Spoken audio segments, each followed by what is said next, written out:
Okay, good davach, afreil davach. Um, this week we celebrated Purim, and one of the most famous Purims that one of the famous moments in the Rebbe's court in Purim was the time when the Rebbe said it was a time of divine grace, and anyone who would like to be tested with wealth should raise their hands. And the Hasidim at the time didn't really understand what was at stake, what was going on. And only 5 people raised their hands. There were there was the energy in the room, or for whatever reason, they didn't understand, didn't appreciate the Rebbe's offer of blessing. And only those 5 people raised their hands, and Baruch Hashem, they were blessed with wealth in a fabulous way. But people always wonder about that occasion. They always wonder, is it possible to get back there, to go back to that time, to recreate the time of divine grace and mercy? So I want to share with you a story tonight about someone who had a similar offer from the Rebbe, and he didn't take the opportunity, and how his son reclaimed the opportunity. The story goes back this year. A chassid from Migdal Emek, Mechol Mugrabi, has passed away, and before he passed away, um, he a little bit about Rabbi Moshe. Moshe was originally from Lebanon. He studied in a school in Lebanon called Al Yanos. I'm probably mispronouncing that. And he, because of all the turmoil going on in Lebanon, he decided to move to Brazil. In Brazil, he set up a very successful um, um, textile company. And in his prime, in his best years, he had 600 employees. So really good. And his marriage went a little sour. And together with his marriage, his business started to go sour. And he was having a really hard time. And his business didn't just go sour. His business really went all the way down together with his marriage. And he lost everything. And he went to visit Rabbi Shapsi Alprin, one of the Rebbe's emissaries in Brazil. He poured out his heart to him, and he became connected somewhat to Rabbi Alprin. And because of this, Rabbi Yossel Weinberg, Rabbi Yossel Weinberg would often travel around to collect charity for various institutions, and he would also visit Palo in Brazil. And in one of his trips to Brazil, he got in touch with this Mechol Mugrabi, and he told Rabbi Halperin and Rabbi Weinberg what happened and how he used to be so wealthy and he lost everything, and he was giving a lot of charity, but he lost everything, and so Rabbi Weinberg was very touched by his story. Rabbi Weinberg said to him, "I'm going to visit the Rebbe and ask Rebbe for a blessing for you." And sure enough, he asked Rebbe for a blessing, and the Rebbe gives Rabbi Weinberg $10 and tells Rabbi Weinberg, "I want you to give this man these $10. I want to be a partner with him in his business." Now, this Mr. Mugrabi was not at all really in touch with Hasidim and Hasidus. He didn't really get what was going on. He didn't know what a Rebbe is, and the Rebbe's gift meant. So when Rabbi Weinberg returned with the $10, he was very unappreciative. He'd never heard of a business partner that gives less than 50% or something substantial. And here, instead of giving something substantial or anything like that, this guy is giving him $10.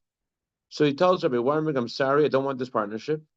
Please take the $10 and give it back to the one who sent it. I do not want the partnership." Okay. Pretty crazy move. But this is where he was up to. This is what he didn't know what it meant. Weinberg didn't have a choice. He gave back the $10. And as life went on with this guy, he started to get more and more in touch with Hasidim, with Yiddishkeit, with Judaism. He met Rabbi through a fellow business acquaintance, through a business acquaintance who was also a student of Rabbi Shulkreit in Palo, Brazil. He became connected to Rabbi Shulkreit, and because his finances were really down, he was living in this very poor area, which I'm probably mispronouncing as well, called Pablos in Palo, and it was a really, really hard time. And as a result of his friendship with Rabbi Shulkreit, he decided the best move for him would be to move to Israel. He ended up moving to Migdal Emek, and one of the people who he used to give charity to was Rabbi Grossman from Migdal Emek, who has a lot of beautiful institutions there in Migdal. And so Rabbi Shulker called Rabbi Grossman. He tried to help him out. He's moving to Israel and moves to Migdal Emek. And his son, because his wife, his second wife, was very close to Chabad, his son Shai ended up going to a Chabad yeshiva Migdal Emek. And because of that, also he got to know the mashpia, the spiritual mentor of the yeshiva, Rabbi Yosef Yitzchak Gurevich in Gesund. So Rabbi Gurevich and him get in touch. They start learning together, and he gets a job as a mashgiach, as a he's working as a mashgiach, to represent the kosher authority for various rabbis in these restaurants. He's doing okay. He's surviving, but not more than that. And he tells Rabbi Gurevich about this occasion where the Rebbe gave him $10. He didn't think this was significant. Rabbi Gurevich was like, "What do you mean that's huge?" And Rabbi Gurevich says, "If you want, I'm going to visit the Rebbe for the month of Tishrei. I could ask the Rebbe if he could renew the partnership with you. Maybe the Rebbe will consider taking you a partner now." So Mr. Gurevich, for sure, I now understand what I lost out on. I for sure want to make this partnership. So Rabbi Gurevich goes to New York. He writes a letter to the Rebbe. He submits a letter saying Mr. McGraby, many years ago, the Rebbe offered this partnership with him, and he refused. He's now asking again for the Rebbe to consider him as a partner. Unfortunately for Mr. McGraby, for reasons known to the Rebbe didn't respond at all. No response. And of course, it's disappointing, but that's what happened. That's what the story was. This Michal McGraby has his son Shai thought about the story a lot, and he says to his father, "Dad, you had this offer from the Rebbe. It was at a time when you didn't know any better. It was a time you didn't know what a Rebbe was. I don't think that this offer is over. I think that the Rebbe's suggestion for partnership is standing. We just have to have the right vessel for it. And I want." His father had become ill at this time, shortly before his passing. And his son asked his father, "Can you write a document that you're giving me the opportunity to make a partnership with the Rebbe in your stead?" And his father agrees. He writes down this paper for his son, and his son is elated, gets the paper, and he's thinking, now, what do I do now? How do I establish this partnership? I want to be a partner with the Rebbe, but how do I know if the Rebbe wants to be a partner with me? What do I do? So he asks the same Rabbi Gurevich, who's currently still working in this yeshiva, and Rabbi Gurevich says to him, "Listen, you should go to New York, and you want to connect partnership." I'm sorry. First, he told him, "You want to be partner with the Rebbe. You should learn the Rebbe's talks and do the Rebbe's instructions. That's how you partner with the Rebbe." As a seasoned Hasidic mentor, that's a simple advice. That's how you connect with the Rebbe. That's how you become a partner with the Rebbe. You participate really, internally, deeply. But for Shai McGraby, he wasn't satisfied. He said, "I'm doing that already. I learned the Rebbe's teachings, and I do go on the mitzvah campaign to put on film with people. I'm doing the Rebbe's mission. I want an actual partnership, a financial partnership with the Rebbe. What can I do, Rabbi Gurevich?" Rabbi Gurevich says, "Listen, what you could do is you could travel to New York. You could speak to the Rebbe's secretaries. You could ask them if they would consider to give you some of the funds from the Rebbe's funds, give you some of the money to the Rebbe's funds, and maybe they'll agree, and then you could be considered a partner with the Rebbe using the Rebbe's funds, with the Rebbe's monies and the Rebbe's funds." Okay, sounds like a good idea. He takes the first flight. The first flight out, he is on a ticket without any luggage, straight to New York, and he didn't consider that perhaps the Rebbe secretaries won't be available the day he arrives. So he meets the secretary of Rabbi Krinsky, one of the Rebbe secretaries, Angesund, and the secretary says to him, "I'm sorry, Rabbi Krinsky is now in Montreal. He can't see you." All right. So he goes to the Rebbe's other secretary, who passed away already, Rabbi Groner, tells Rabbi Groner why he had come.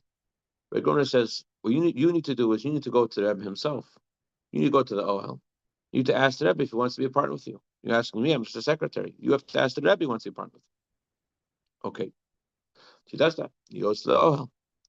And as he leaves the OL, he, as many do, he decides to open a book of the Rebbe's letters, hoping that the page he opens up to is an answer for him. And I want to read to you the page he opened up. It's a letter the Rebbe wrote to someone who the Rebbe had sent money from the previous Rebbe's institutions to this person. And the Rebbe writes like this: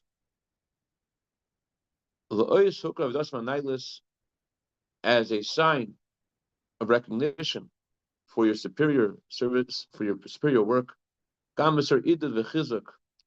and also as something that will encourage you and strengthen you, so that your hand should be strengthened to help the Jewish people with might.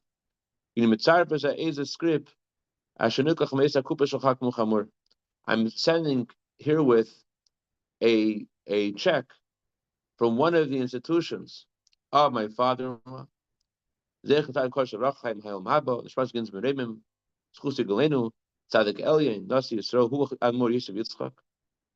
are all in titles of the previous Rebbe, and to my knowledge, some of them are very unusual. Tzadik Elyon. Anyways, but the Rebbe says, I'm sending money to you. For sure, in your fund, it will be fulfilled the words of our sages. Our sages said, anyone who takes a coin from Job is blessed. The Gemara says that Iyuv, was a righteous person. Rashi says, because Iyuv was righteous, taking money from Iyuv brought a blessing. So therefore, I am sending you these monies so that as a partnership, as a participation from the previous Rebbe in what you're doing, so that should strengthen you. So of course, Shai was really touched by this. This felt like this is exactly what he had asked for, and the Rebbe was responding. And he decided to delay his flight one more day. He would originally come just for a day, and he was going to go right back. He decided to delay his flight, and he went back again to the secretariat, the office of Rabbi Krinsky. And Rabbi Krinsky thought about it, and he gave him a $10 bill. He wasn't sure. He said, I'll come think about it. And he calls him back, and he gives him a $10 bill. And Shai says that he has a catering business. And he says the catering business was transformed since he got his monies from the Rebbe's funds. He said there used to be a whole balagan all the time, and now Baruch Hashem, the business has taken off. He's able to spend time learning more. He's able to spend time even while he's involved in the business. It's not the same thing. In the language of this coming week's Torah portion, Torah says 6 days work should be done. Not that you should be involved heavily in the business, but work should be done. You should know that it's not really you doing anything. You're just making a vessel for Hashem's blessings. That's what the Torah says this week, and that's how Shai feels as a result of his blessing. He's able to approach his business in that way. Now, on this note of the power of a tzaddik's monies of a tzaddik, also wanted to share a similar idea, which is similar stories, which highlight how the instructions of the Rebbe, usually of blessing, are accompanied with instructions to do a mitzvah, because a mitzvah is a vessel for Hashem's blessing. So even though there are those Jews among us who are called tzaddikim, but every Jew is called a tzaddik, and every Jew doing a mitzvah taps into and channels God's blessing. Yesterday, I was driving, and I got a phone call from one of the Rebbe's doctors. I don't have permission to share his name, so I will just share the story as is. Um, this doctor told me he called me for something I couldn't really help him with, and so I took the opportunity and I said, "Can you please share with me one thing you heard from the Rebbe?" She told me the following fascinating thing. He said that he and his wife were blessed with three children, and when they're about to have their fourth child, or his wife was pregnant with their fourth child, um, he was nervous that his fourth child may not be healthy. Baruch Hashem, one, two, three were healthy, but who knows if the fourth one will be healthy also. I'm sure as a doctor, probability, statistics were in his mind, and he asked the Rebbe for a healthy child, a healthy birth. And the Rebbe responded, if you will have a clean family life, you will have healthy children. That's what the Rebbe said. And Baruch Hashem, they had a healthy child. As the Rebbe said, having a clean family life is a special blessing to have a healthy child. Clean family life obviously means, as the Rebbe said so many times, keeping the laws of family purity, according to the Code of Jewish law exactly. For me personally, this is very encouraging because I often learn with people review the laws of family purity when they're expecting good news as a spiritual remedy for a healthy baby. And I was happy to hear this story because in the story, the Rebbe is telling someone whose wife is already pregnant that they should decide now to keep laws of family purity to bring blessing to their upcoming birth. It's really reinforced this effort to how people are already expecting to have to learn more about this and to keep these laws better to bring down God's blessings. Okay, so I want to share with you one more story. And fine, I'll share with you two more stories. Okay, three more stories. Rab Shul Bezalel Esterman, who was a spiritual mentor in the Yeshiva Lubavitch, shared the following story about the Alter Rebbe. He said when the Alter Rebbe was on the run from Napoleon, the Alter Rebbe had left Yajna with a group of wagons to escape Napoleon. And as they were traveling, it was during the winter months of Russia, and they couldn't stay. They were on the run, so they had to look for places to stay. And one occasion, Shmuel Batzal shared, there was nowhere to go, and so the only place they could stay was this non-Jewish man's estate. And they asked him if he has a place for him to stay, and he said, "Listen, I have dogs on the loose there. These dogs will rip a person; they'll tear a person to shreds. I'm not able to put them on leashes. But if you want to go there, it's the only thing I could offer you. Any strange person that walks in, they get attacked. It's up to you." So the Alter Rebbe agreed, and he went in with his family and the other wagons.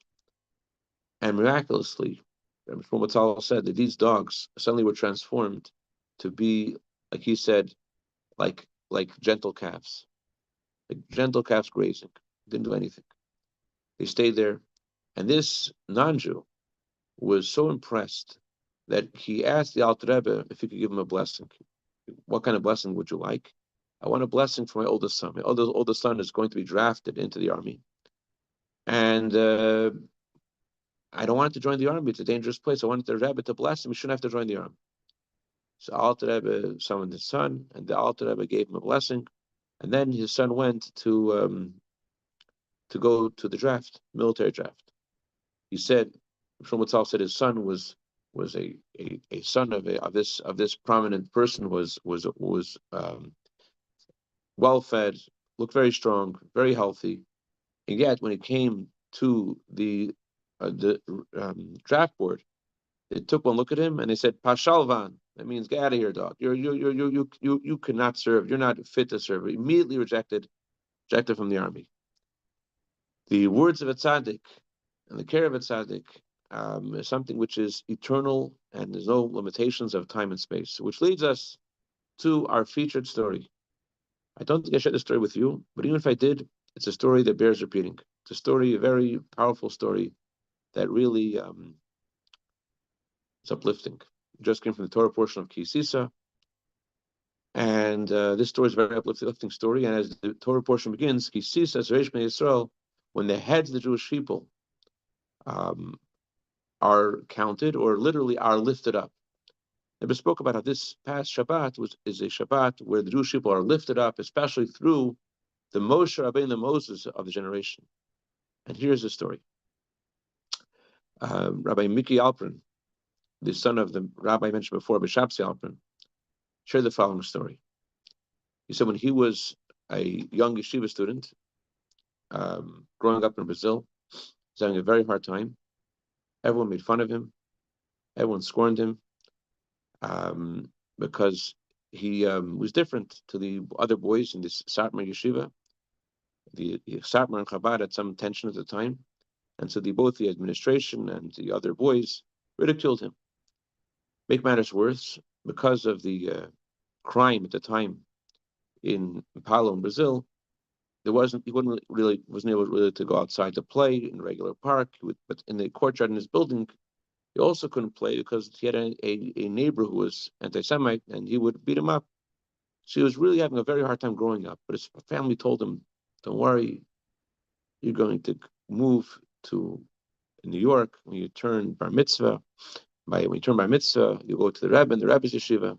The Rebbe's yeshiva will be so amazing. You'll be by the Rebbe, the Moshe Rabbeinu of our time. It'll be so special, so wonderful. You'll love it."